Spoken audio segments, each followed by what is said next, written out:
He only wanted coffee. A quiet booth at a highway diner outside Baltimore. Then two little girls in saffron dresses stopped at his table, and whispered 4 words that split the night open. He keeps us underwater. He follows their handler beneath the viaduct, where the river talks in metal and the shadows keep score. There's a man called Rook, quotas that never end, and tubs with grates where kids learn how long a breath can last.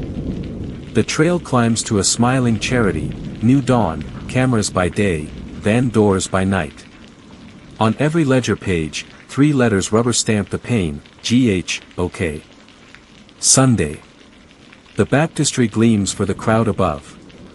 Below it, a hidden tunnel is filling on purpose. Our witness isn't a cop, he's a stuntman, Eli Mercer, good at falling quietly and getting up fast. He's wedged under a locked grate, lungs burning, water at his mouth. And the only thing that might pry it open is a sunflower pin a child pressed into his hand. If you think charity can't hide monsters, or that truth floats on its own, watch closely. Because when the water rises, someone won't be coming up for air. Don't miss what comes next. Like this video, subscribe, and stay with us as we unravel the stories hidden in the shadows. Rain stitched the night into long, crooked lines across the windshield as Eli Mercer eased off I-95 and onto the service road. Somewhere behind him, a second-unit crew was still striking lights in a flooded warehouse, the last stunt of the day long over. Everyone else had peeled off toward beer and noise.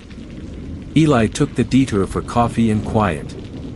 The Harbaway Diner sat like a lit shoebox at the edge of Baltimore's industrial waterfront, neon heat humming, a pair of semis idling nearby, the smell of wet asphalt and fryer oil braided in the air. He killed the engine and listened to the rain tick itself out on the hood. His phone vibrated once, plans delayed, see you tomorrow. Good. He needed 30 minutes to reset the tight coil in the back of his skull. He stepped into warmth and vinyl. The counterman flicked a bored nod. 2 long-haul drivers murmured over pie. A guy in a paint-splattered hoodie nursed a coffee beside the jukebox. Eli slid into a booth at the far end and ordered black coffee and fries. He wrapped his hands around the mug like it could warm more than his skin. Outside, the rain hardened, glassy and loud, until the whole diner seemed to float. The bell over the door chirped. 2 small figures entered shoulder to shoulder, heads down, water blinking off their lashes. They wore the same dresses, saffron cotton, hemmed unevenly, dark with rain at the bottom. Each had a braid pulled tight and a tiny sunflower pin caught in the weave near the shoulder. They were 11, maybe, or at least their faces were, their eyes were older. They moved the room like they'd done it before. Table, breath, hands out. It was a practiced choreography. Step to the edge of a booth, tilt the face so the light caught the hunger and not the pride, ask in a voice too small to argue with. The routine drew practiced refusals. Sorry, baby. Not tonight. Don't come here anymore. The drivers avoided eye contact, the counterman pretended he didn't see.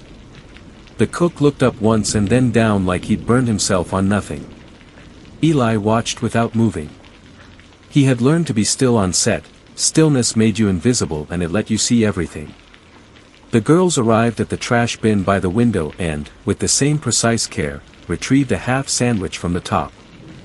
They took it outside, split it perfectly even, and ate with their backs to the wind. His fries landed with a soft clatter. He pushed them aside and went to the register. "Can I get 2 kids' meals?" he asked, then remembered there were no toys here, only toothpicks and covered pies and a corkboard of tourist trinkets by the door, magnets, keychains, enamel pins. And those 2 sunflower pins. The counterman hesitated, then shrugged. Eli paid and returned to his booth with 2 paper baskets and the small pinned suns bright against his palm. He waited. When the girls came back inside, rain threading their hair, he raised a hand, not a wave, just a quiet invitation to a quiet table. They approached with the slowness of animals at the tree line. He slid the baskets across. "Eat," he said, Not unkindly. No strings. They slid into the booth opposite him, shoulders touching. The taller one, by a breath, watched his face as if reading subtitles. The other's eyes moved constantly, from door to counter to the cup in Eli's hand, like she was mapping exits she'd need later. He pushed the 2 pins across the table. For the dresses, he said. They match. Their fingers hovered. The taller girl took both pins, set one in front of her sister, then looked up. The softness of that look made Eli's throat pinch. It didn't last. They leaned in together, twin arc of small bodies, and the taller girl whispered, testing the shape of the words on air as if they cut as they came, "He keeps us underwater." The cup cracked in Eli's hand. It didn't shatter, just a hairline split, coffee seeping into the web of his palm. The taller girl flinched at the sound, hit by someone else's memory. He swallowed. "Who?" he asked gently, not letting his voice carry. "Who keeps you?" The door slammed. Boots on tile, wet and fast. A woman he hadn't seen enter was suddenly there, knuckles white around the edge of Eli's table. She smelled like cigarettes and wet wool, hair caught into a knot that had given up. Her eyes were 2 lit matches. "What did you say to my kids?" The girls stiffened. The smaller one's hand rose reflexively, touching the sunflower pin, then falling as if remembering that anything you loved could be used to find you. "I bought them food," Eli said. He kept his hands where she could see them, fingers open, unthreatening. "That's it." She didn't look at the food. "We don't need your charity." The girls looked past her, at Eli.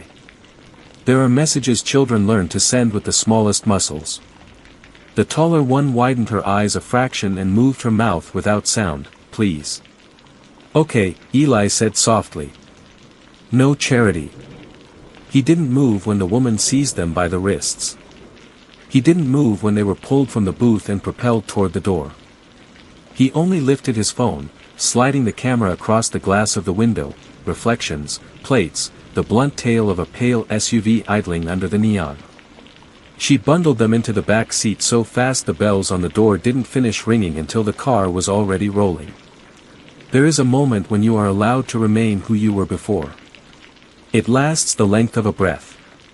Eli finished that breath, put a 20 under the cup, and walked out into the rain. The SUV wasn't hurrying. It wasn't hiding. It threaded through the service road lights, down toward the low dark of the viaduct. Eli followed from 3 lengths back, his own headlights dim. Rain blurred the world into lines, red tail lamps stretched into arteries. They turned left where the street turned to gravel and small fires in barrels picked out the huddled shapes of trailers and campers shoved raggedly beneath the concrete. A storm channel ran the length of it, churning high, water glancing against rusted grates.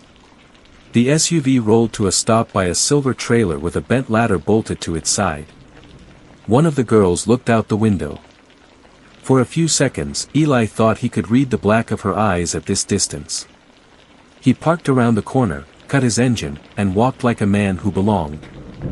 Rain masked the sound of his steps.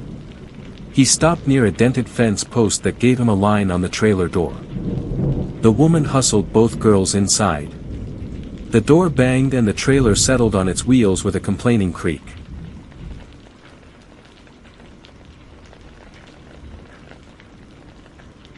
He cut downhill and found them again by a half-collapsed camper whose roof had given way in the storms and kept pretending otherwise. The water was louder here, working itself into a frenzy where the channel narrowed under a concrete shelf. Light pulsed once inside the camper, lantern flare, then steadied. He knocked. "Beat it," a voice snarled. "We don't have anything you want." "Maybe you do," Eli said, careful and calm. "I want to make sure she's okay." Silence. Then the lock scraped and the door jerked open. The woman's eyes went wider first, then narrower, scanning his face, his clothes, the shape of his hands. He looked like work. She'd learned what work could mean. "Who are you?" she asked. "Nobody you'd recognize." He showed her his ID. Not a badge, not an actor's guild, just a state license and a union card that named a job most people didn't think about until they watched a man fall down a stairwell and get up smiling. Eli. You a cop? No. Good. She stepped back, and he stepped into a room that wasn't one. The roof was patched with tarps and stubbornness. A lantern stuttered on a crate, licking weak light off damp walls, off a metal pot, off the curve of a child sitting with knees pulled to her chest in the corner. The taller one. When the light hit her face she flinched like the air had raised a hand. Eli sank to a crouch slowly, palms visible, the way you would with a skittish animal that had learned skittishness correctly. He didn't reach for her. He took the second sunflower pin. No, that one was gone. He took nothing from his pocket but the word he'd come to keep small. Okay, he said. Okay. Money first, the woman said. The words had no room for embarrassment. He stood, peeled off bills from a flat stack, work per diem and the cash he kept for emergencies less dramatic than this. She took it in a smooth motion and tucked it into the place on her person where you don't pat if you want strangers to know you have it. Mara, she said, watching him watch the room. That's my name. Don't worry, it isn't my real one. She lit a cigarette with hands that didn't quite stop shaking. Smoke stitched the air into a murk that made it all feel underwater even here. Hers is June. The other's Ivy. She jerked her head toward the roof, as if the roof could relay the message to the silver trailer. He'll hold Ivy until I bring him enough to unhold her. Who is he? Eli asked. He already knew which one, but he made her say it to make it true. Rook, she said. The name landed like a coin on wet metal. He runs this stretch. He sets quotas. Missed 3 weeks, she let the smoke out slowly, eyes somewhere else. They pick a child. Client, he said. She flicked ash into a cracked mug. If the cash is good, they go to the house with the good cars. If it's better, they go upstairs. She smiled without warmth. Church people. Always upstairs. Church people, he repeated. New Dawn Harbor Outreach, she said, and this time the smile was all teeth. They send vans with bread. They take kids with smiles. He sat back on his heels. The lantern's light made the water in the channel look like it was boiling. You there, mother? The cigarette paused halfway to her mouth, trembled, then found her lips again. I'm what was available, she said flatly. They put someone between the kids and the buyers so the buyers don't have to look directly. Makes it clean for the stories you tell yourself to sleep. He didn't ask about the real mother because the silence around that question was already crowded enough. What did June mean, underwater? Mara looked toward the culvert and barked out a humorless laugh. When they come up short, she said, Rook makes them hold their breath in the tubs. Shipping tubs. Grates padlocked. You learn how long you can pretend you're fine. Eli's jaw worked once. You going to call the cops? She asked. Not taunting, genuinely curious. Boys in blue don't drive down here. Not unless a donor's camera is rolling. He took out his phone. The name he scrolled to wasn't a boy in blue, it was a woman who'd spent the last 2 years losing sleep. I'm going to call someone who will come, he said. But that won't help Ivy tonight. Mara stared at him like he'd slapped her with hope. You think you can buy her back? I think money moves quicker than mercy, he said. I'll try money first. He left the camper and the inside-out warmth of the lantern and climbed the hill toward the silver trailer. Rain had become a steady pour that flattened sound into one long chord. He knocked. The door cracked. A slice of face. The man behind it was put together like wire in quiet anger. Wrong campground, he said. I have cash, Eli said. He kept his eyes steady, voice low enough to stay on the stoop. Double whatever deposit. Deposit's not the number that matters, the man said lazily. Fear is. Call your client, Eli said. He held up the money and then laid his watch gently on top of it, scarred steel, a stuntman's year etched in the back. Rook's eyes touched it and moved on. He was interested in people, not things. Tell him he gets refunded in silence. Tonight. Rook leaned a shoulder on the frame. You're not the kind who calls police. Not yet, Eli said. But I am the kind who calls Rana Ortiz. The name didn't make him flinch. The pause afterward did. Small, but present. Didn't say you knew anyone, Rook said. I didn't. Eli waited. The rain did the talking. Rook pushed the door wide enough to step out. Truck, he said. 10 minutes. Don't do anything that changes my mind. They took Rook's battered pickup through a slouch of streets that had stopped pretending anyone owned them. The house they stopped at was 2 stories of peeling paint with a pair of handsome SUVs in the drive like a joke someone had forgotten to laugh at. Lights on in the front room. Curtains heavy enough to keep the world outside from seeing itself. Wait here, Rook said, and went to knock like a man delivering pizza. The door opened. A man in a crisp shirt stepped out with a face you knew to be important because it never held doubt for more than a second. He had a smile ready for any occasion and used none of them. He took in Eli's stance, Rook's posture, the rain, the street. We discussed deposits, he said mildly. We're discussing refunds, Rook said, and stepped aside so the man could see the money and the watch and the quiet that Eli wore like an old coat. The man's eyes ticked between them, calculating. And what guarantees? Silence, Eli said. And tonight. The man sighed theatrically, then achieved something like sincerity by flattening his mouth. You people make things complicated. He vanished inside and returned with a small figure at his elbow.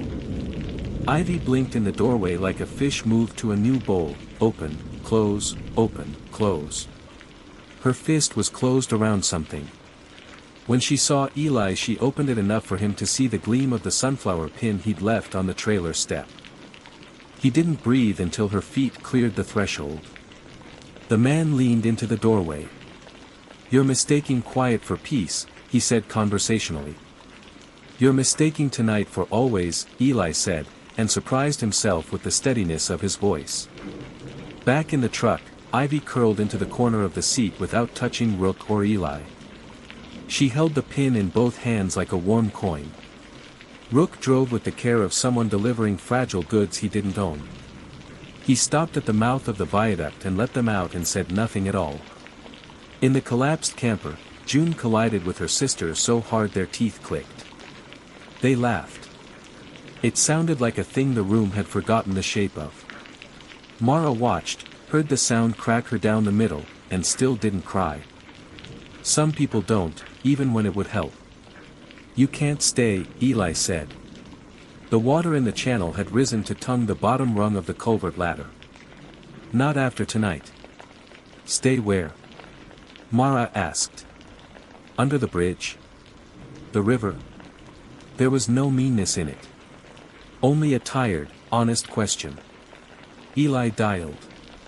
Detective Rana Ortiz answered like she'd been on the other side of the ring the whole time. He had never heard relief sound so much like anger. Give me locations, faces, plates, she said.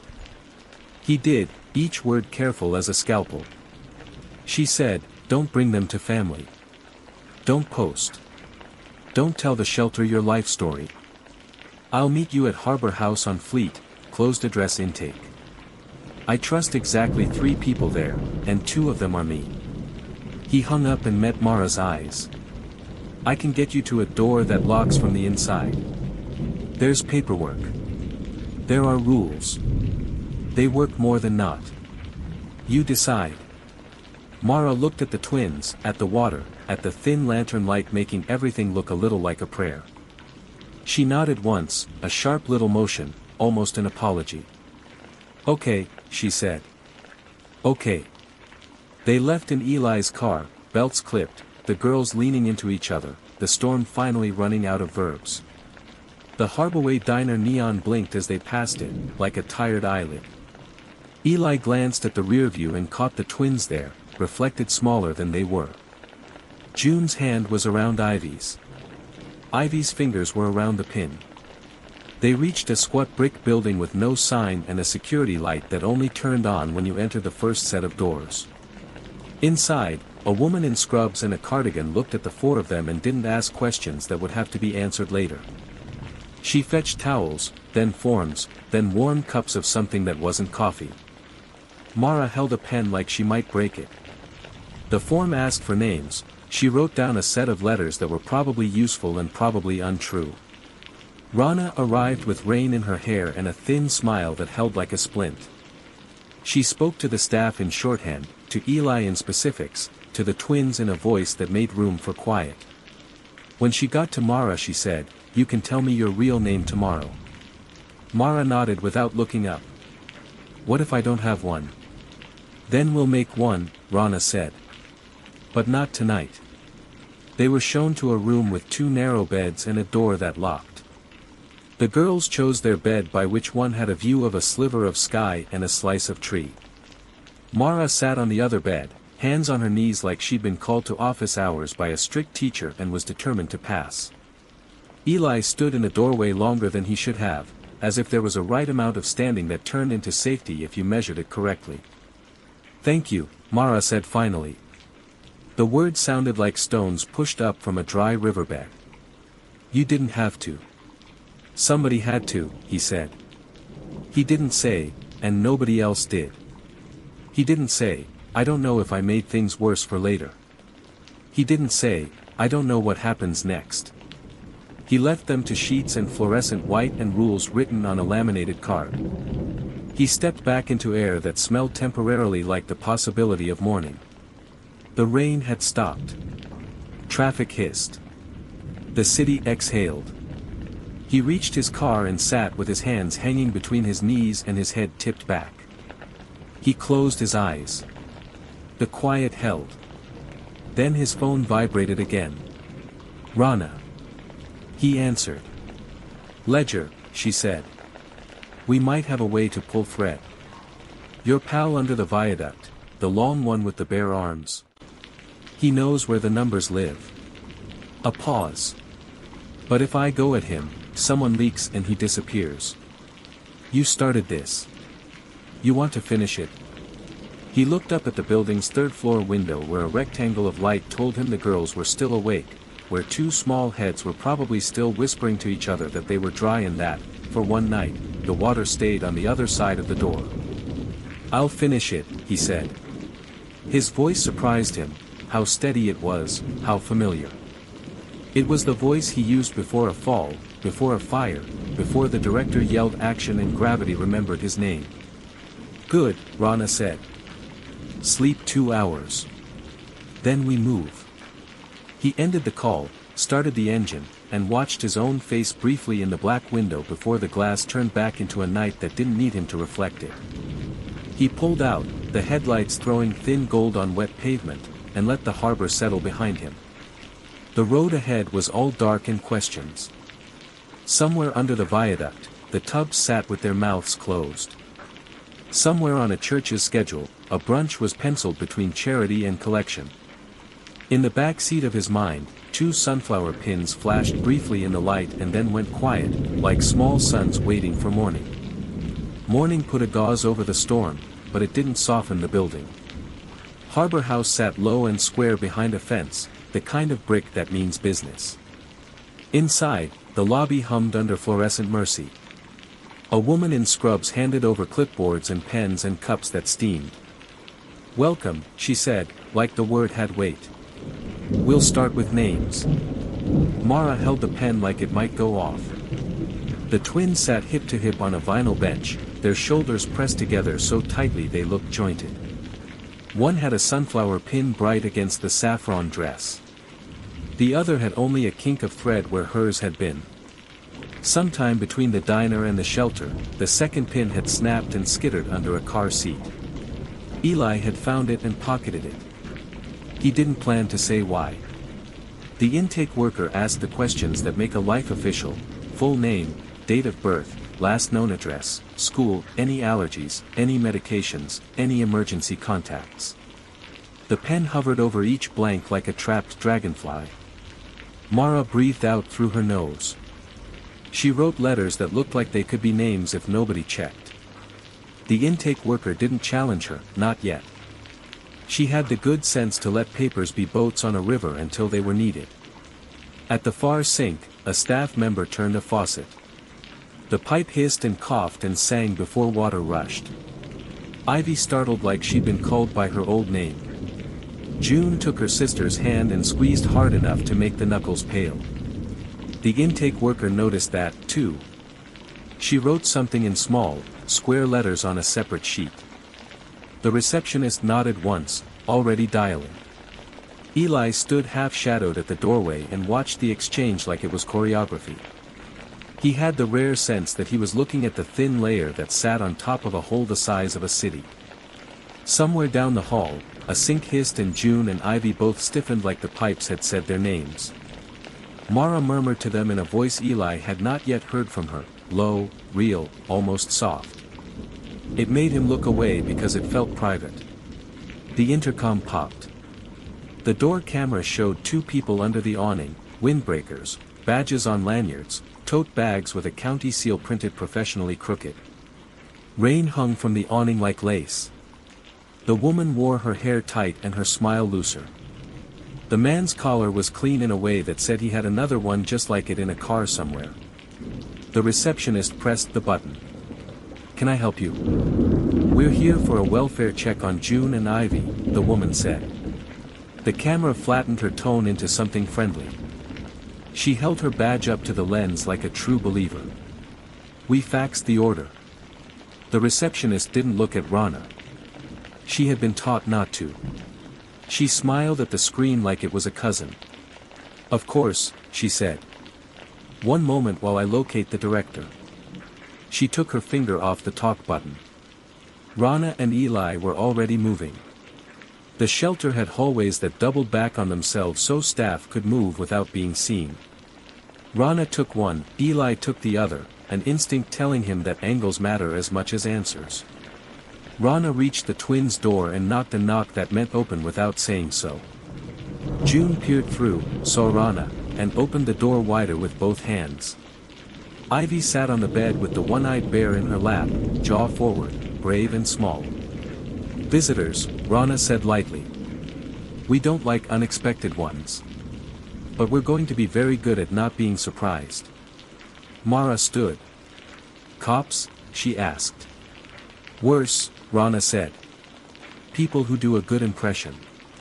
Eli arrived then, and for a moment the room held all the pieces that had to add up right in a hurry: a woman who had lied on purpose to keep kids alive, 2 children who had learned the cost of air, a detective with 3 prints and a hunch, a stuntman who didn't know why he kept being the first person to knock on a door. The intercom buzzed again. The receptionist's voice was evenly pleasant, the way you are when you are pouring tea while the house floods. "I'm so sorry, our director is in court. Could I see the original hard copy of your order?" A pause. The woman outside smiled, all teeth. "We're under time constraints. Please buzz us in." Right away, the receptionist lied, and looked at Rana through the glass of the office like a swimmer looks at a coach when the pool is deeper than she remembered. Rana's phone chimed, an email bouncing back from County Welfare with a crisp line: "No welfare check today. Do not release." The spoof had missed one gate. Rana exhaled. "They're not mine," she said.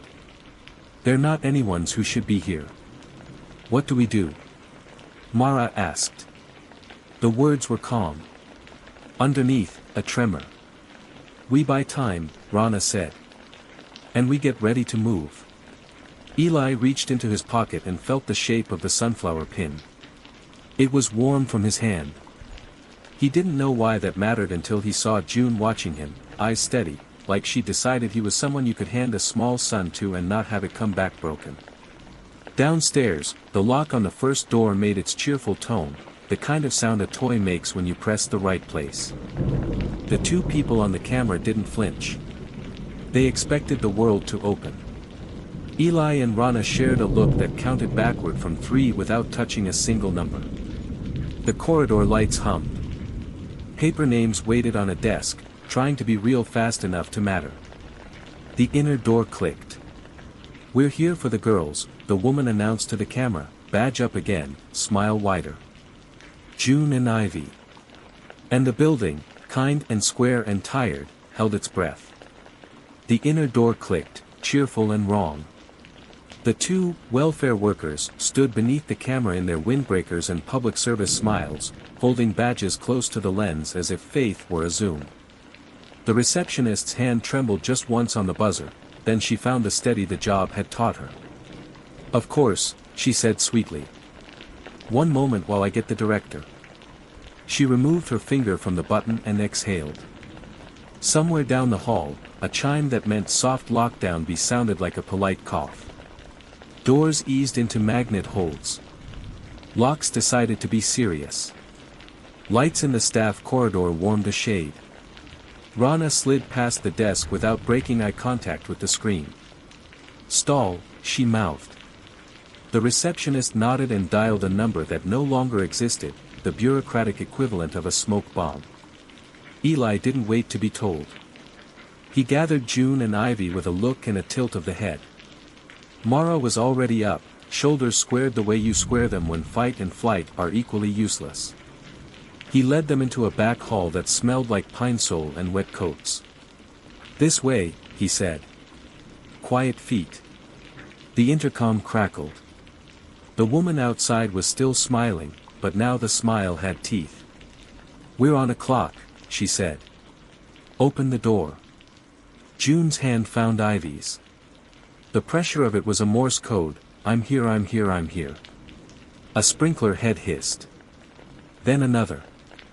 Then, with a soft cough, the corridor fogged into glittering rain. The alarm did not wail. Harbor House had rules about panic, but a red strobe pulsed like a held breath. Staff knew to move, strangers didn't. "Keep moving," Eli said, blinking water from his lashes. He took the corner and pushed through the door marked supplies and then through another into a cavern of a loading bay that belonged to the building next door. Pallets, shrink-wrapped donations, a forklift asleep in yellow paint. A ladder ran up to a catwalk that cut across the space like a metal underline. "Up," Eli said. Single file. Mara glanced at the ladder and swallowed. She put the twins ahead of her and climbed with the flat determination of someone who had decided fear could be outvoted. Halfway up her foot slipped. Eli reached, June did too, faster. Small fingers found the webbing between Mara's thumb and forefinger and squeezed with righteous ferocity. Mara laughed once, a weird choked sound, and kept climbing. Below, the door they'd come through banged open. The man from the camera, windbreaker, clean collar, stepped inside with the self-possession of an auditor. He spoke into his shoulder like it could hear. "Tell New Dawn we have eyes," he said mildly. The clip at his belt flashed as he moved, a small metal charm shaped like a trident. Eli's stomach dropped half an inch. The drawing on the episode 2 paper, children under bars, a symbol in the corner like a fork for a god nobody prayed to, wasn't a child's flourish. It was a signature. He didn't breathe until her feet cleared the threshold. The man leaned into the doorway. "You're mistaking quiet for peace," he said conversationally. "You're mistaking tonight for always," Eli said, and surprised himself with the steadiness of his voice. Back in the truck, Ivy curled into the corner of the seat without touching Rook or Eli. She held the pin in both hands like a warm coin. Rook drove with the care of someone delivering fragile goods he didn't own. He stopped at the mouth of the viaduct and let them out and said nothing at all. In the collapsed camper, June collided with her sister so hard their teeth clicked. They laughed. It sounded like a thing the room had forgotten the shape of. Mara watched, heard the sound crack her down the middle, and still didn't cry. Some people don't, even when it would help. "You can't stay," Eli said. The water in the channel had risen to tongue the bottom rung of the culvert ladder. "Not after tonight." Stay where? Mara asked. Under the bridge? The river? There was no meanness in it. Only a tired, honest question. Eli dialed. Detective Rana Ortiz answered like she'd been on the other side of the ring the whole time. He had never heard relief sound so much like anger. Give me locations, faces, plates, she said. He did, each word careful as a scalpel. She said, don't bring them to family. Don't post. Don't tell the shelter your life story. I'll meet you at Harbor House on Fleet, closed address intake. I trust exactly 3 people there, and 2 of them are me. He hung up and met Mara's eyes. I can get you to a door that locks from the inside. There's paperwork. There are rules. They work more than not. You decide. Mara looked at the twins, at the water, at the thin lantern light making everything look a little like a prayer. She nodded once, a sharp little motion, almost an apology. Okay, she said. Okay. They left in Eli's car, belts clipped, the girls leaning into each other, the storm finally running out of verbs. The Harbaway Diner neon blinked as they passed it, like a tired eyelid. Eli glanced at the rear view and caught the twins there, reflected smaller than they were. June's hand was around Ivy's. Ivy's fingers were around the pin. They reached a squat brick building with no sign and a security light that only turned on when you entered the first set of doors. Inside, a woman in scrubs and a cardigan looked at the 4 of them and didn't ask questions that would have to be answered later. She fetched towels, then forms, then warm cups of something that wasn't coffee. Mara held a pen like she might break it. The form asked for names. She wrote down a set of letters that were probably useful and probably untrue. Rana arrived with rain in her hair and a thin smile that held like a splint. She spoke to the staff in shorthand, to Eli in specifics, to the twins in a voice that made room for quiet. When she got to Mara she said, "You can tell me your real name tomorrow." Mara nodded without looking up. "What if I don't have one?" "Then we'll make one," Rana said. "But not tonight." They were shown to a room with 2 narrow beds and a door that locked. The girls chose their bed by which one had a view of a sliver of sky and a slice of tree. Mara sat on the other bed, hands on her knees like she'd been called to office hours by a strict teacher and was determined to pass. Eli stood in the doorway longer than he should have, as if there was a right amount of standing that turned into safety if you measured it correctly. "Thank you," Mara said finally.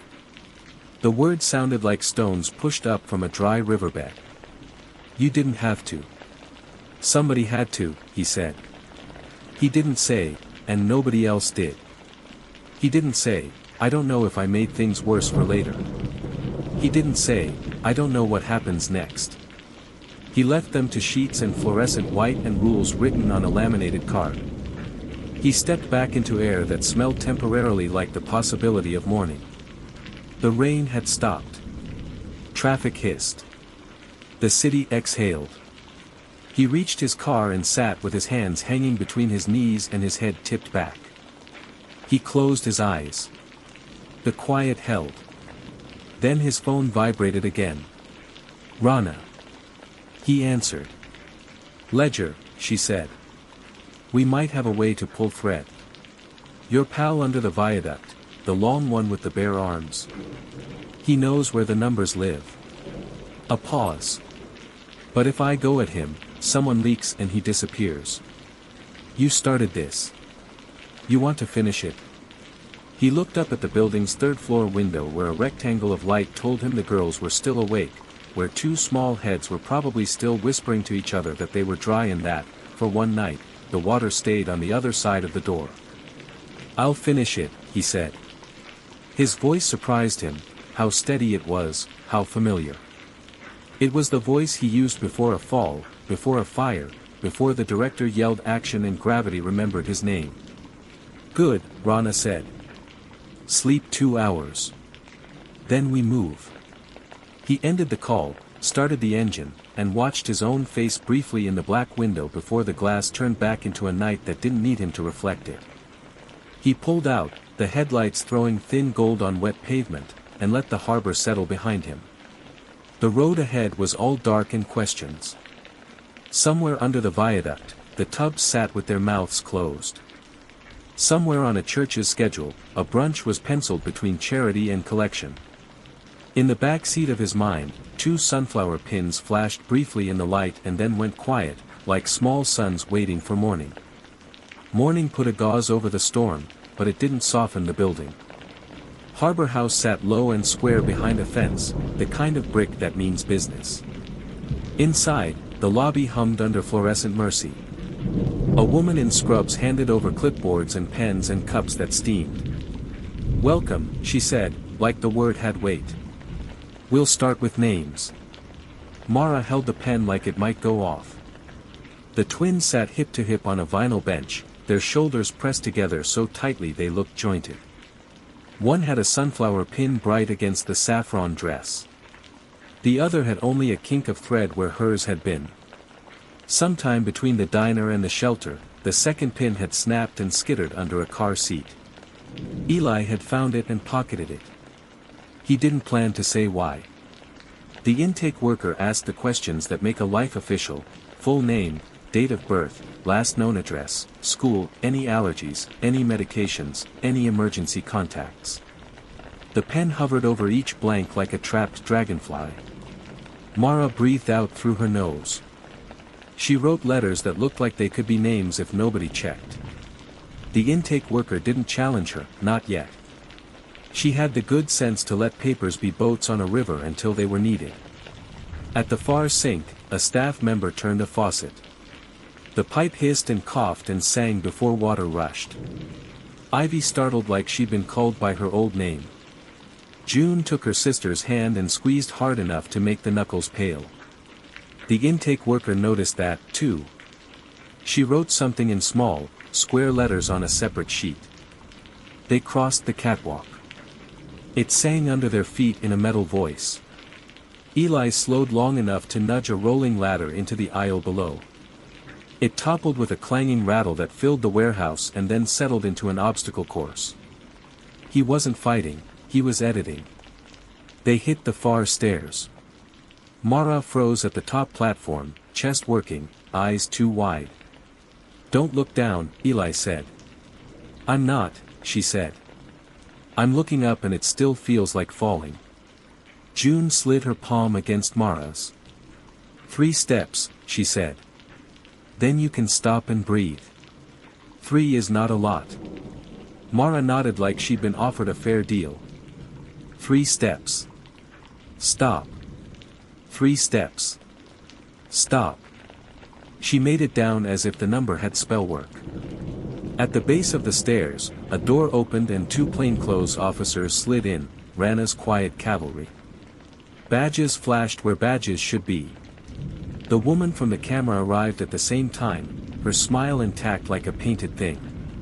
She lifted her plastic ID, one of the officers took it and ran a thumb across the laminates, the way you do to feel for seams. "County," the woman said pleasantly. "You're impeding." "Am I?" the officer said just as pleasantly. "Your order's a forgery. The deputy's signature slopes right. He writes left." The woman lifted her eyebrow, impressive as an awning.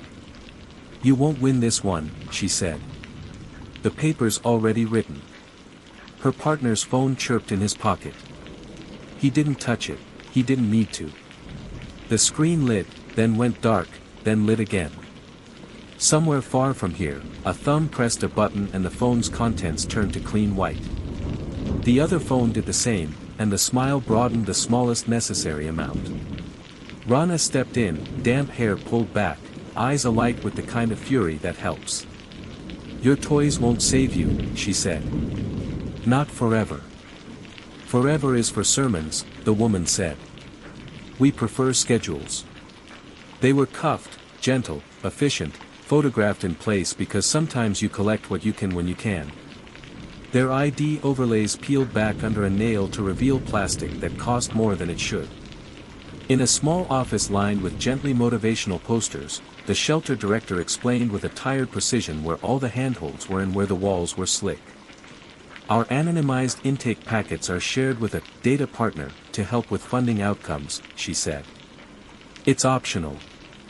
We opted in because we were told it would keep beds open. She pushed her glasses up her nose. The partner is New Dawn Harbor Outreach. They manage the dashboard, the forms, the export. Rana looked like she might bite the word dashboard in half. So every time you file a Jane Doe, someone with a donor login can scrape the details. The director nodded, miserable. We thought it stripped identifiers. It stripped the wrong ones, Rana said. She rubbed her forehead with 2 fingers. The leak isn't us. It's them. Mara sat on the edge of a chair that had seen every posture grief could try.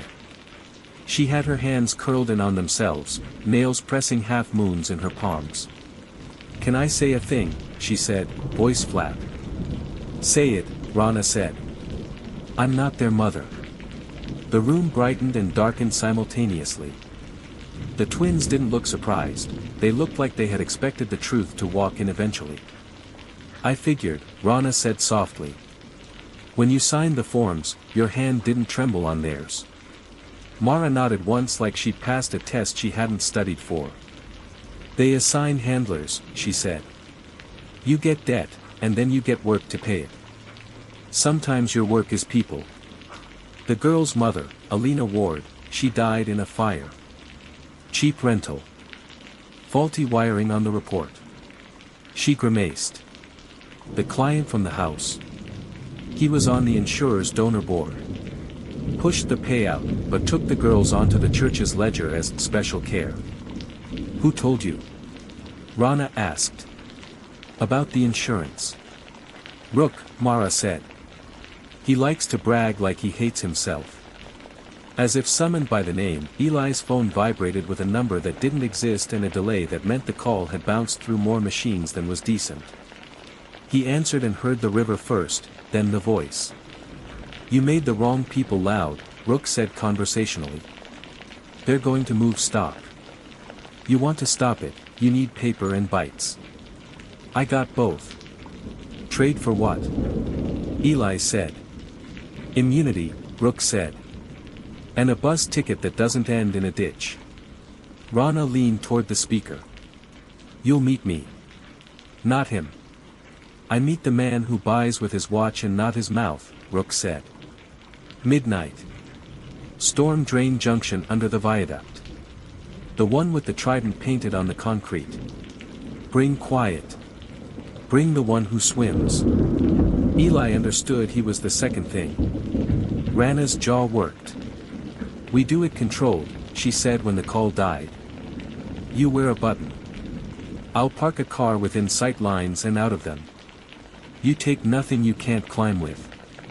If he's lying, we get out. If he's telling the truth, she didn't finish the sentence. Truth is heavier than lies, it sinks faster. They waited out the afternoon in the breathing rhythm of places that survive. The twins slept hard and woke hungry. Mara watched them like you watch a horizon for weather. Night returned with the sound of tires on wet and the particular privacy of rain. The viaduct was a ribcage again, concrete, reverb, water running through like breath. Eli arrived first, moving like he'd rehearsed it, because he had. A body only has so many ways to be in danger and stay useful. Rook stepped out of shadow like he'd been grown there. His arms were bare, the tattoos looked like maps you could get lost in. He held nothing obvious and moved like a man who has learned exactly how much space his body needs. You came alone, he observed. Looks that way, Eli said. The button microphone pressed against his sternum was the only lie he was wearing. Rook scratched at a seam in the concrete, found a rusted screw, and twisted. A plate came free, revealing a metal box that had been a metal box for so long it had forgotten there were other things to be. He pried it open with a flat tool that could have been a knife if it decided to be. Inside sat a cash book, old school, with paper corners gone soft, and a thumb drive taped under the lip with electrical tape that had bled its glue into the metal. Rook tapped the book like a friend. Routes, quotas, penalties, initials, he said. He flicked the drive with a nail.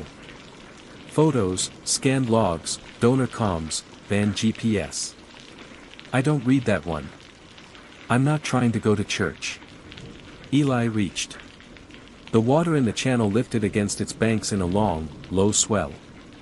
A thin, almost invisible line sang across his knuckles as he moved, monofilament, strung across the box, now snapped. Rook's head snapped up. No. 6 things happened at once. A floodlight somewhere above them shouted them into being. A van door slammed open in the darkness like a judge dropping a gavel. Footsteps fanned out across concrete, the sound as clean and disciplined as a marching band. The water rose another inch, just enough to lick Eli's boots and say, "Remember me." Eli grabbed the book and the drive on instincts older than caution. Rook shoved him toward the culvert ladder. "Up," he snarled. "You like air. Move." They moved. The rungs were slick and the world had suddenly decided it preferred circles to straight lines. Halfway up, the grate above them slammed shut, all at once, like a mouth you realized too late you were climbing into. Metal met metal with a finality that drew a sound from Eli's chest he didn't often lend to anyone. A red dot blossomed on the water beside his hand, then steadied itself on his shirt where the button microphone pressed against him. He didn't breathe. The dot trembled. Somewhere, someone adjusted their aim. Rook went very still, which is different from going quiet. He tilted his head and smiled, a weird, private thing that had nothing to do with humor. "Schedules," he said softly, as if to himself. "They prefer schedules."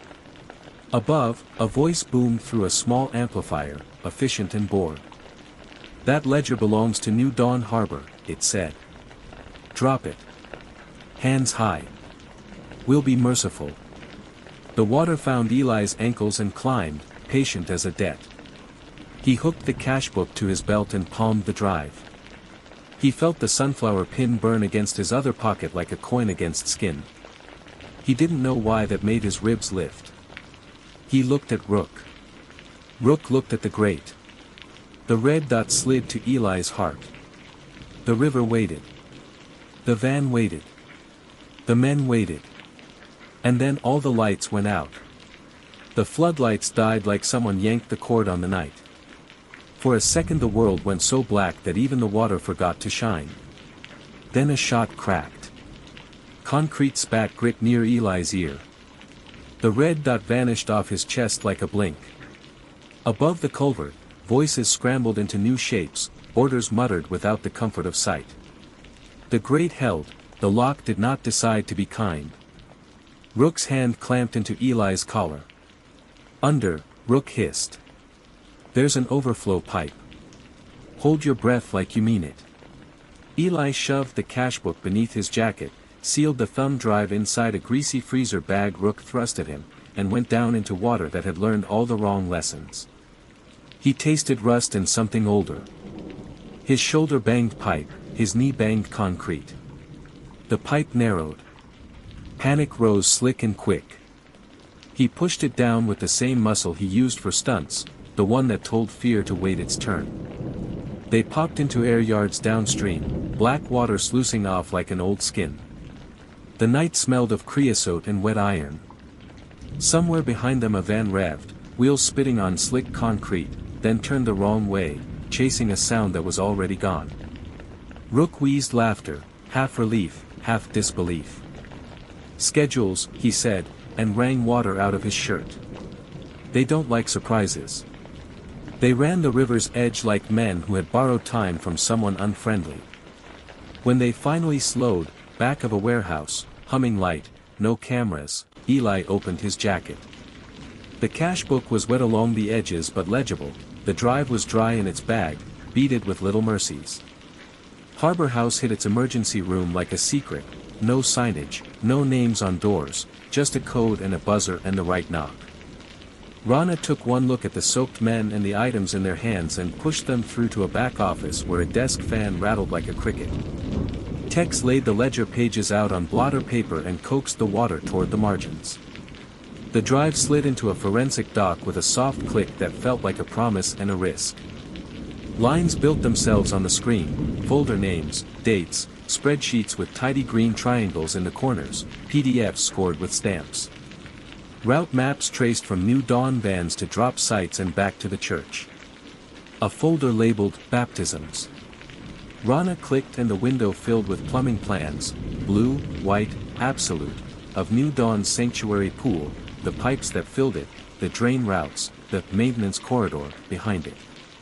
Why does an outreach ministry have detailed schematics for a pool? Eli asked, though he could already feel the answer staying very still behind his teeth. Rana tapped a legend on the plan. Because there's a door under the font, she said. And a grate at the far end. Another folder, another name, upstairs. Photos, grainy but clear enough, a service passage behind the baptistry wall, a ladder, a square of vent, cars beneath in a covered bay like a waiting mouth. A way out no one would see while looking at water and light. In the ledger, pages were neatly hand-numbered in a small, tidy script. Quotas beside initials, penalties noted with black squares, transfers written as Sundays and Wednesday study, as if names were fig leaves big enough to fool God. Over and over, a notation at the bottom of each week, GH/OK. Rana didn't need to say the name. It hung between them anyway, Gideon Hart. Rook stood in the doorway, arms folded across his wet chest, trying not to look like a man watching himself make a decision. That's the pastor, he said, in case anyone had left their doubt in a pocket. He doesn't carry cash. He carries blessing. It spends better. You ready to put that on paper? Rana asked without turning from the screen. Rook's jaw worked. I want conditional immunity, he said. Not just a wink. I want a new name and a bus with a ticket that takes me past every old friend I've got.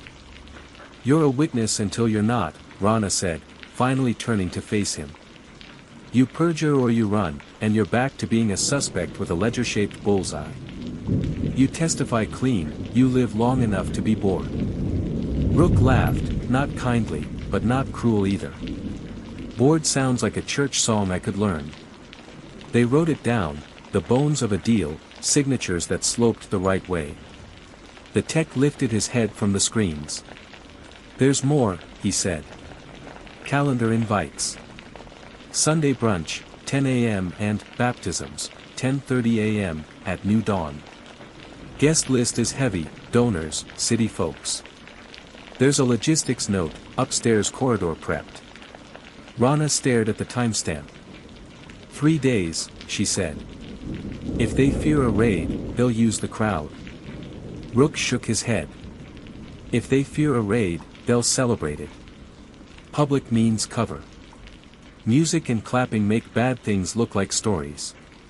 We need someone inside, Rana said. She looked at Eli, then looked away, then looked back. You can move without being seen.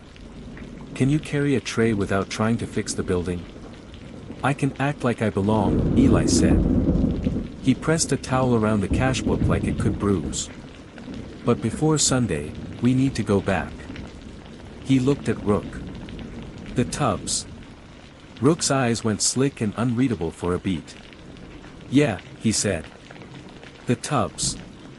The viaduct at 3 a.m. is a different animal, quieter, more honest. The storm had thinned to a mist that made the concrete look like it had its own breath.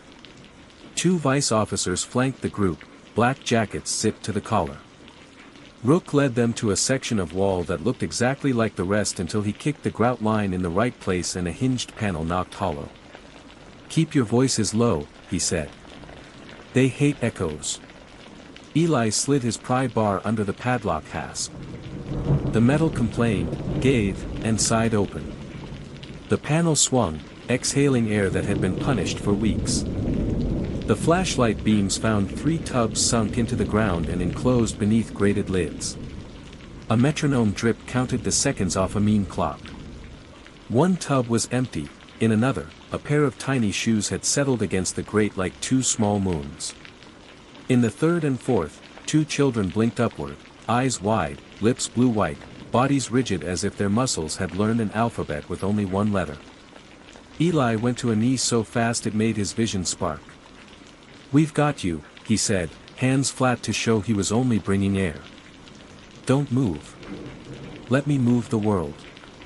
Rook lifted the iron bar he'd carried since the river and slid it under the first grate, bracing with his good shoulder. Eli took the other side. On 3, they levered.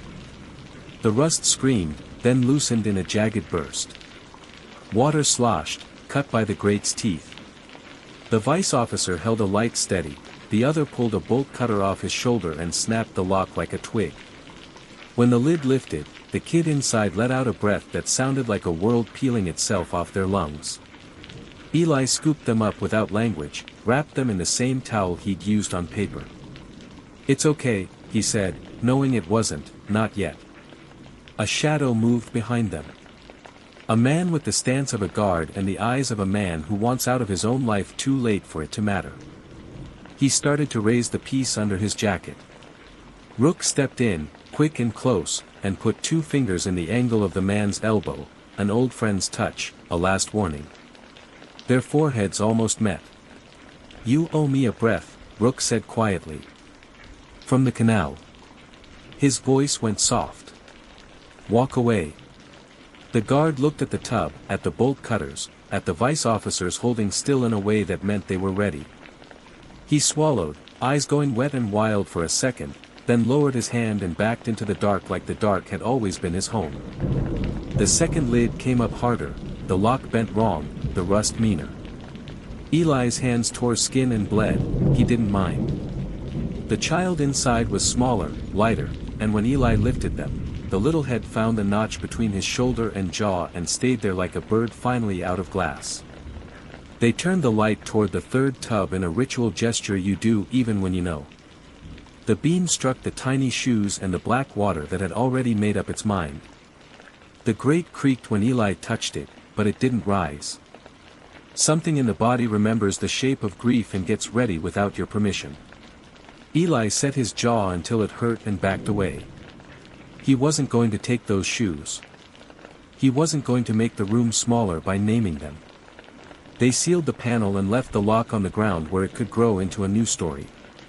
The kids were wrapped and carried through a maze of pillars and puddles that could have been a river if they had time. The vice car took them in, a shelter 2 neighborhoods away opened a door without turning on the outside light. Back in the safe house office, the printer spit out a new sheet, witness statement, and then another, warrant draft.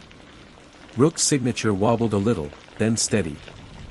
Eli rubbed the spot on his chest where the sunflower pin sat under his shirt, a small warm coin of stubbornness. The mirrored drive kept giving.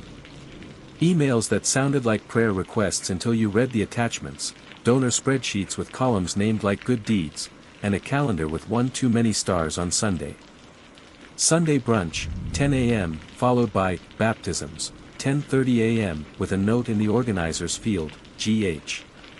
A PDF map marked event flow showed arrows from fellowship hall to sanctuary to upstairs. The plumbing schematic overlaid neatly with a corridor sketch. The grate at the end of the service passage looked like a throat. Rana ran fingertips along the edge of the printed plan like she could file it sharper. "He's going to walk the donors right past the exit," she said. "Smile, dunk, disappear. And if we hit him early?" Eli asked. "We spook him into the tunnel," Rana said. "We need him in the room. With cameras. With kids off the map and on the record. We need a judge who's not at the brunch." Rook leaned back in his chair and stared at a water stain on the ceiling the way men look at sky when they can't afford sky. "He's always 3 moves ahead," he said. "Until he isn't." Rana drew boxes on a legal pad and a quick grid: warrants, entry teams, child services, press liaison who could keep the wrong mouths closed and the right cameras open. She drew a smaller box and wrote ELI in it. "Caterer van," she said. "Ball cap. Comms in your ear. You spot the service door. You tell me when he goes under." "I don't like being bait," Eli said. You're not bait, Rana said. Your eyes. Bait has to look hungry. He almost smiled. It didn't stick. They broke for 2 hours of sleep that felt like borrowing a bed you weren't sure you could afford. Eli lay on a couch in a room with a shut blind and a humming air vent. He stared at the pinprick light on the smoke detector and tried on the shape of the morning. His phone vibrated against his ribs. Unknown number. He answered because the night taught him to. The screen shifted to video. Grainy. Greenish. A pool, tile, steps, rows of folding chairs to one side. The baptismal font at New Dawn, half full, waterline ticking higher with a smooth industry that felt obscene. The camera lingered on the surface so the ripples looked like breath. A voice he didn't know and already hated spoke like he'd just stepped to a podium. Calm. Indifferent. You like schedules, it said. Come early if you want to breathe. The camera panned to a digital wall clock. 9:04 a.m. Sunday. The numbers were bright enough to burn into the back of Eli's eyes. The video cut. The room felt suddenly too small for the air inside it. Eli stared at the black rectangle of his phone like it might start speaking again if he glared hard enough. He texted the clip to Rana with shaking thumbs. Her reply posted 3 bubbles and then words, "We move at 9. Then, a second later, "Don't be a hero. Be useful." Eli slipped the sunflower pin out from under his shirt and rolled it between his fingers. A cheap piece of enamel, a small sun that didn't know it wasn't allowed to warm anyone. He closed his hand around it like a vow. Outside, somewhere in a polished office, a man rehearsed a blessing. Under a church, a grate waited. Above a culvert, tiny shoes knocked against iron in a rhythm that had nothing to do with mercy. The ledger lay open on the desk fan, pages dry enough to cut. At the bottom of the next to last page, small and neat, the initials glowed like a brand, GH, OK. Sunday was coming. The coffee urns hissed like tame snakes and the piano was doing its tremble-soft thing when Eli pushed the caterer's cart through New Dawn Harbor Outreach side entrance. He'd never realized how holy a place could look at 10 in the morning when everyone was on time and carrying muffins. Cups on the left, someone in an event polo told him without looking up. Allergies posted by the lemon bars. Try to keep cords off the traffic lanes. He kept the hat low, the shoulders loose, the gaze somewhere mid-chest on anyone who looked at him. He'd learned on sets, most people don't see the person carrying weight. They see the weight moving and assume it knows where it's going. Comms check, Rana breathed into his ear. Static fluttered and cleared. How's our caterer? Holding a tray like it's a shield, Eli said. His mouth didn't move. Sanctuary doors open. Lightly staffed, she said. Warrants live.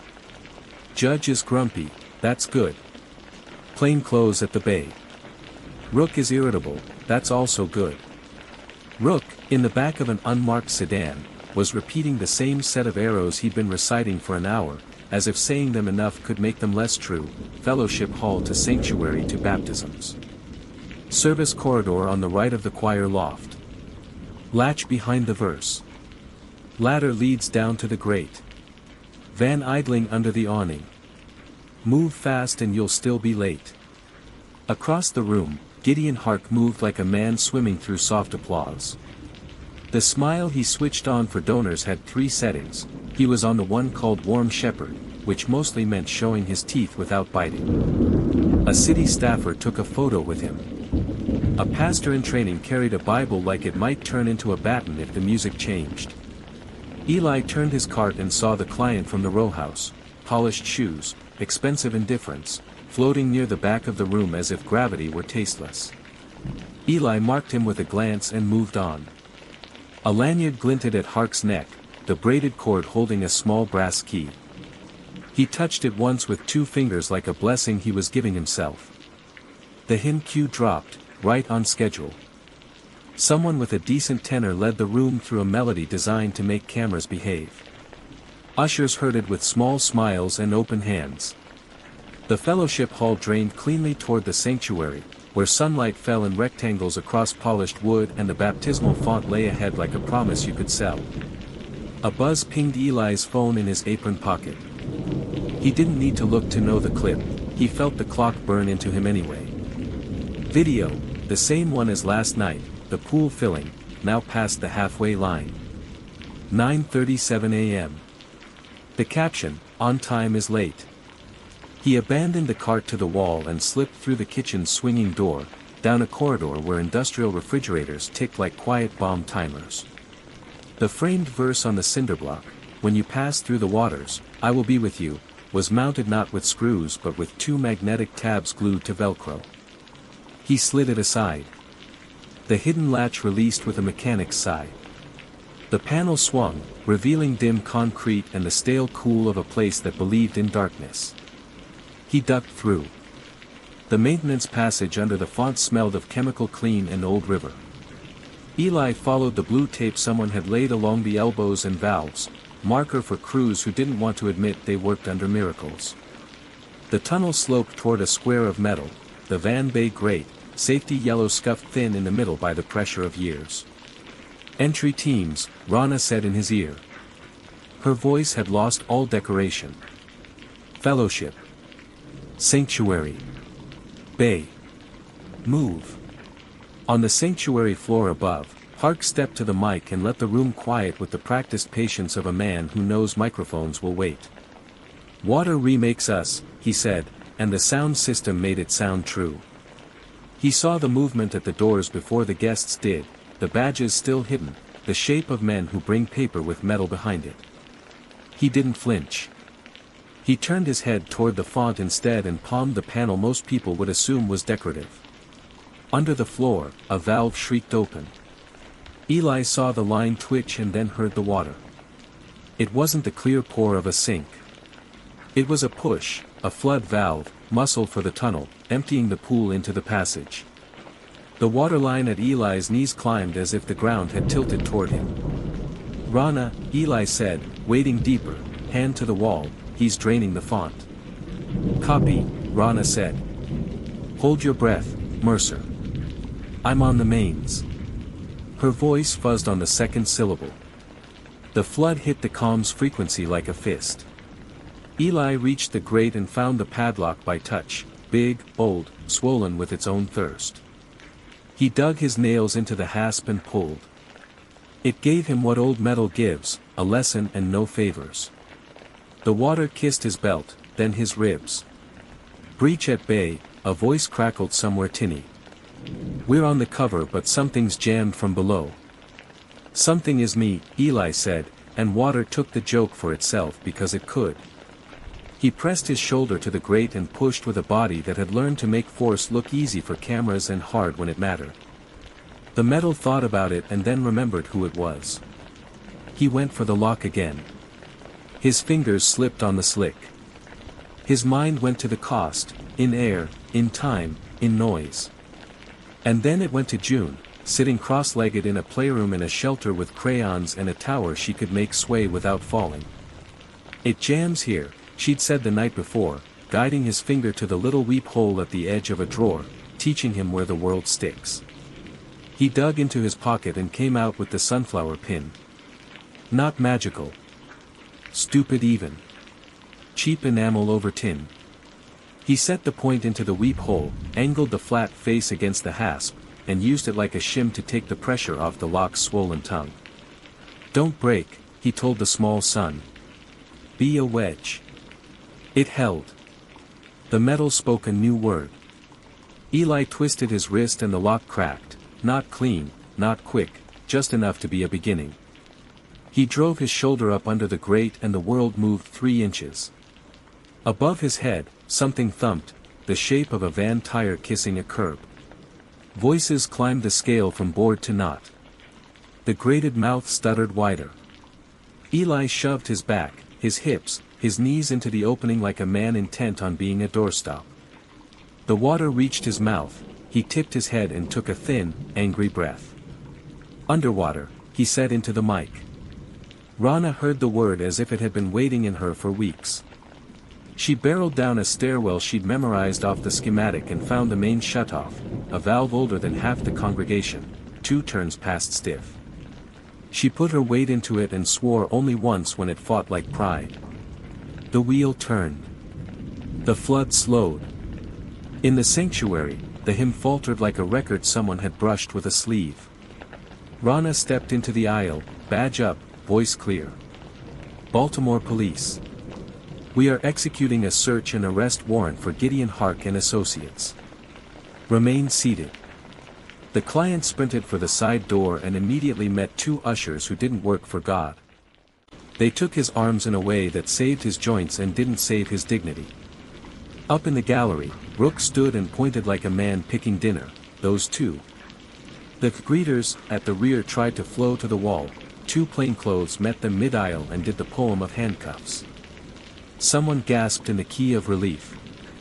Hark held his smile like a relic. We welcome all inspections, he said into a mic that amplified only air now. We will cooperate with every. You already did, Rana said, and lifted a tablet to his eye line. On the screen, a photograph pulled from the drive, an email thread with his masked alias confirming a time, a calendar list with GH initials, a donor ledger, a scanned page of tidy script ending with GH, okay. This is your hand, she said. This is your sign-off. Hark's eyes dipped to the lanyard at his neck without his permission. He looked back up so fast it would have fooled a crowd that hadn't just been taught a new kind of seeing. At the van bay, a breacher went to one knee and brought the cutter's jaws to the padlock. Hold, he told Eli, as if Eli had other plans. The lock surrendered like a bad habit, the grate wheezed wider. 2 arms shot down, a vice officer and a longshoreman turned church security who had decided he was done, caught Eli by the armpits and hauled. Eli tumbled out onto wet concrete like a fish someone decided not to keep. He was laughing and coughing at the same time, which feels like drowning's last cousin. He rolled onto his elbows, the drive and cash book leashed to his belt with ugly cord. The sunflower pin clinked against the grate as if making a small, satisfied sound. 5 by 5, the Bay team lead called into the radio. Package recovered. Tunnel secured. Copy, Rana said. She didn't turn away from Hark. Pastor Gideon Hark, you are under arrest for conspiracy to traffic and exploit minors, money laundering, wire fraud, and about 8 other lines we'll have the pleasure of reading at booking. She let the word pastor hang for a breath and then set it gently on the floor. Hands behind your back. There is a kind of man who believes the performance can always be rewritten during the curtain call. Hark tried a different smile, then a different voice. Neither of them lived long in the air. He turned, put his wrists together, and bowed his head like a man praying. The cuffs clicked. The hymn did not resume. After comes fast when before finally breaks.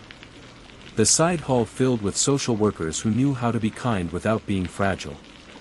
2 kids from another site clung to cups of orange juice as if they were buoys. The guard from the tubs, the one who backed away, sat himself down on a plastic chair with his hands laced on top of his head and looked nobody in the eye. I'm ready to be done, he told the wall. The wall believed him. Outside under a gray noon, media found angles and were carefully starved of air. A press officer said sentences that contained verbs and no adjectives. The vans that had moved people for months were now ringed with tape that kept people out of them for the first time. Rook leaned against the fender of the unmarked and watched like a man who had come to the end of a story he'd been telling himself since he was 19. So that's that, he said to nobody and half to Eli as he limped up, shirt clinging, hair making its own choices. That's this, Eli said. That's not that. He looked at the sky, which had the decency to be just weather. But it's a place to start. Mara signed papers with a hand that didn't shake this time. The heading read Witness Security, Provisional, the subheading Relocation Consideration, Approved. June and Ivy were given a room key to a place with a boring name and a quiet window. They climbed the stairs like explorers and put 2 sunflower pins on the sill where the light made them warmer than enamel has a right to be. In the quiet after the noise, Eli found Rana on a bench that faced the harbor. The water behaved itself. A gull did what gulls always do, complained and moved on. "You weren't bait," she said, not looking at him. "I know," he said. "I was eyes." "Eyes get tired," she said. "Then I'll blink." They sat without talking for the length of a small prayer and a long breath. Inside, chain of custody forms stitched a path through the day. In an evidence locker, the cash book was drying under gentle air, its pages full of names pretending to be initials. The drive sat in a bag with a number on it that meant it would get its day in the kind of room where clocks work and doors open from one side only. They walked back through the sanctuary before they left, because nobody had told them not to. The baptismal pool lay drained, tile gleaming the way tile gleams after you take its purpose away. The maintenance door under the verse was propped open to air out the tunnel. The echo in the room sound-checked itself and settled. Eli stood at the lip and looked down at the ladder where water had tried to convince him it meant rebirth and not theft. He set the sunflower pin on the edge for a second and then took it back. The world had taken enough from small bright things. He wasn't going to leave this one behind. As they turned to go, the piano in the fellowship hall stumbled through the opening bars of something familiar and then found its way. The sound of running water somewhere in the building was ordinary again, sinks, not tunnels, tea, not tricks. On the harbor, a barge moved like a patient thought. The city exhaled. There would be courtrooms and headlines and the clean, boring grind of legal consequence. There would be more names and ledgers found in vents and glove compartments and false bottoms. There would be more rooms to knock on and more doors to shoulder. But today, June and Ivy slept behind a sheet of glass that locked from the inside, and Mara dreamed a dream that didn't ask her to count the minutes someone could hold a breath. And under a viaduct, a panel hung open and air moved into a space that had forgotten how to take it. The drip had stopped counting. The tubs were empty. The shoes waited, someone would come and take them gently and put them where memory and mercy sometimes meet. Eli watched the water for a long time and didn't see his face in it, which felt like a kind of absolution. He tucked the pin into his pocket. The small sun warmed against his palm as if it had found the job it had been promised.